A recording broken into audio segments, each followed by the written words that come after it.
cloth. At this time, he is 45 years old. So when he arrives here, the Congress Party of India have a huge reception for him. And they meet at this huge villa, all the leaders very well dressed and in palatial surroundings, and Gandhi feels totally out of place because he is coming from working with the coolies and he doesn't fit in here. But he meets people whom he has a kinship with, like Gokhale, one of the very famous freedom fighters in India, and Gokhale advises him that before you make any speeches, before you write any statements, any articles, I want you to see the real India. I want you to travel all over India, meet the people, because India lives in the villages. So then he decides to take 1 year and travel around the 7,000 villages in India. And wherever he goes, crowds gather to meet him. He travels only in third-class compartments. No more first-class compartments for him. Throughout his life, he traveled only in third class. So you can see even later on, it's in a third-class compartment in the 1940s. He says, farmers and workers make India. Their prosperity alone can make India a country fit to live in. And when he traveled all across, what he saw was a complete deterioration of the country, the people, the poverty, the immense poverty that he saw. He says that poverty is the greatest violence to mankind. And he realized the reason why the country is poor. And the entire reason is cotton. Cotton, the growing of cotton, the making of textiles. And cotton at this point in time was all coming from Britain. And this is so surprising because Britain never grew cotton. In the history of the world, they never grew cotton. In the 14th century, they did not even know what cotton was. Because you have this writing by John Mandeville in 1350. He writes, there grew in India a wonderful tree which bore tiny lambs on the ends of its branches. These branches were so pliable that they bent down to allow the lambs to feed when they were hungry. So you can see the lambs on the plant bending down to eat. This aspect is retained in the name for cotton in many European languages such as the German Baumwoll, which translates as tree wool. Baum meaning tree and wool. And cotton textiles are first imported to England only in the 16th century. So the first time they see cotton, until then they are wearing wool and wearing linen. They did not even know what it was. But by the 18th century, they were making pure cotton cloths. And how did this happen? Because cotton is India's trade. For centuries, India has been clothing the world. From 3200 BC, we know that cotton fragments were found in Mohenjo-daro. So since that time, India was making cotton. In the 1st century, we have the Roman historian Pliny the Elder. He is writing, complaining that Indian cloth is impoverishing Rome. All the gold in Rome is flowing towards India. It's a sink of the world's gold and so on. The economy, there was a problem with the economy, and they blame the woman. Always when there's a problem, they blame the women. They say that it's because these women like to wear Indian clothes, that is why there is a problem like this. In Mughal India as well, the 17th and 18th century, it was the most formidable commercial republic known to the world. Warren Hastings says in 1780. Why? Because India was the most competitive cotton producer.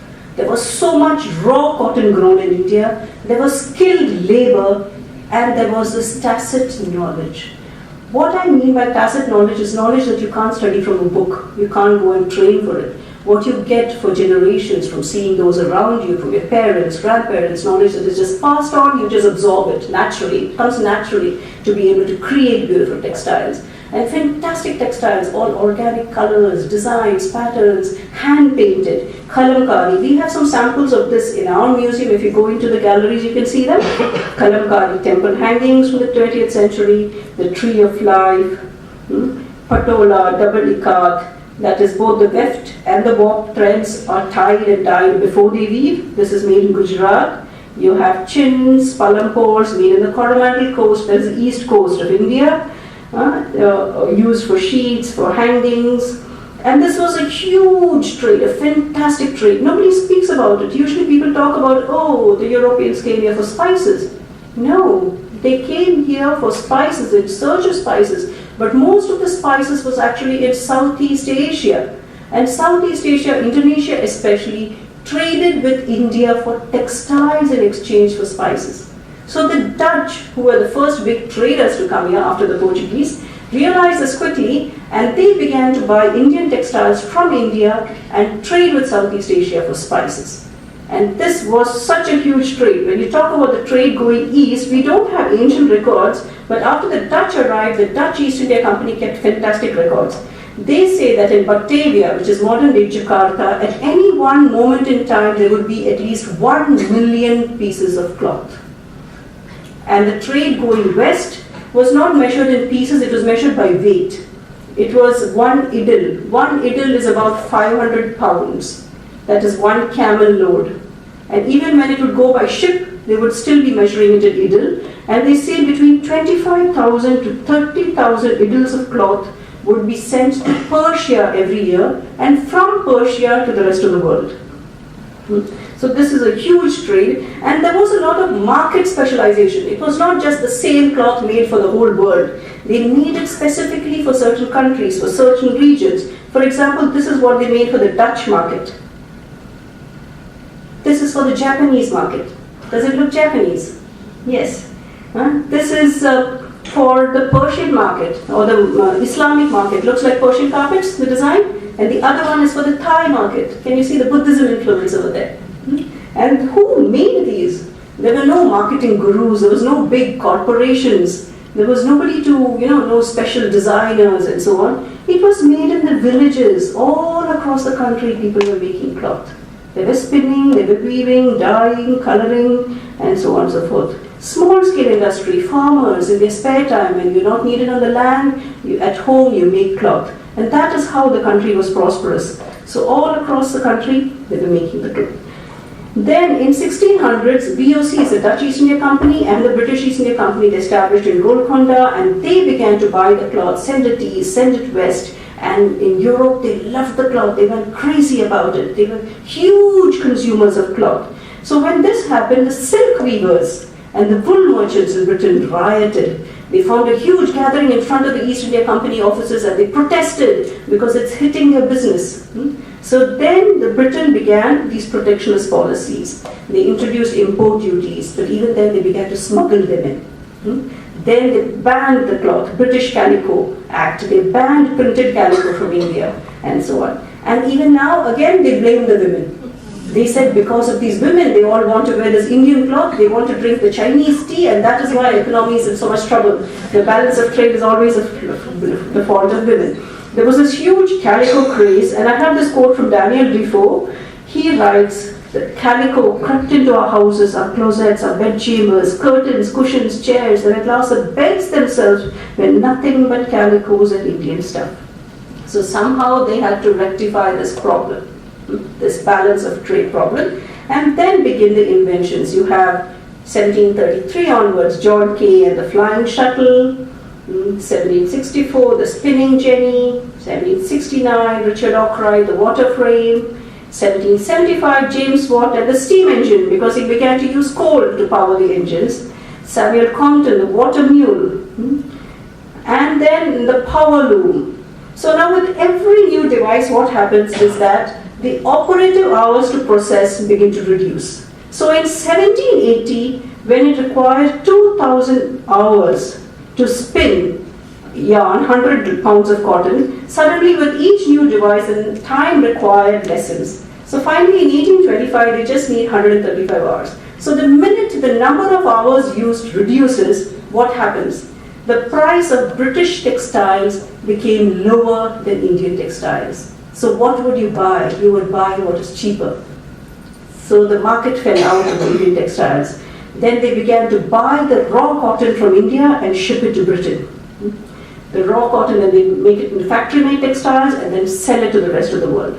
So first what they did was they displaced India from other markets. They would copy, they would take from India exact notes. The Indian spinners, weavers, textile makers had no knowledge of patent rights. I don't know whether there were patents at that time.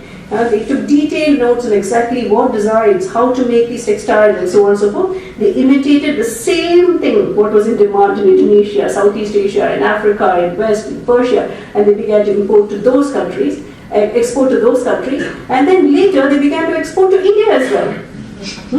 So you've taken all the foreign markets and then you take the domestic market. So then they also sent it to Africa. And then in Africa, what do they do? In exchange for these textiles, they buy slaves. And these slaves you take to the New World, to the Americas, and you use those slaves to grow cotton, raw cotton. So first you have destroyed the industry, now you have destroyed the agriculture, because the raw cotton that was grown in India is definitely more expensive than the raw cotton that can be grown by slaves in the New World, in the Americas. Then use of slave labor, then when slavery was abolished, convict labor, then indentured labor. In 1802, the cotton industry in Manchester was 5% of the national income, but by 1830, half of Britain's GDP was cotton textiles.